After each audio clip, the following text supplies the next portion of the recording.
19 जनवरी को 2021 के अंदर मौलाना फजल रहमान और मरियम सफ्दर ने जो बातें की, उनको कितने नोटिस मिले, आज मुझे नोटिस दे रहे हो। ये गरीब मुल्क टैक्स के पैसे से आपको तनख्वाहों की मद में जो दे रहा है, हमने सिर्फ ये कह रहे हैं कि गैर मुतनाज़े फेयर फ्री इलेक्शन अदालत उज़्मा की बाकायदा तौर पर रहनुमाई से, उनकी डायरेक्शन के मुताबिक, उनके आर्डर के मुताबिक कानून इंशाअल्लाह ताला पार्लियामेंट हम आपको बना के देंगे खुदा के फजल से चंद दिन में। उसकी तकमील के लिए आप एक ऐसा निजाम इलेक्शन कमीशन के अंदर लेके आए। लेकिन आज आप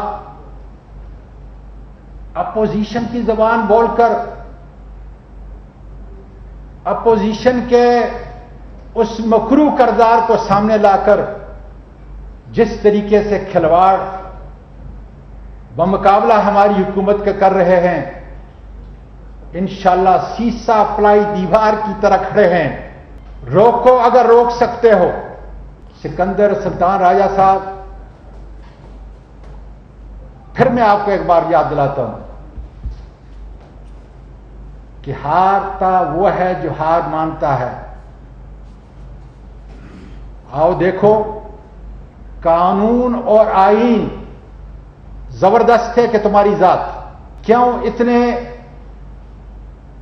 अजीम इदारे को तबाह करने पे आप तुले हुए हैं, किसके कहने पे, मैं आपसे पूछना चाहता हूं। इलेक्ट्रल रिफॉर्म्स में, ईवीएम में और आई वोटिंग में हुकूमत आगे बढ़ रही है। तासुर देने की कोशिश की जा रही है कि इमरान खान की हुकूमत अगला इलेक्शन चोरी करने के लिए, धांधली करने के लिए, रिग करने के लिए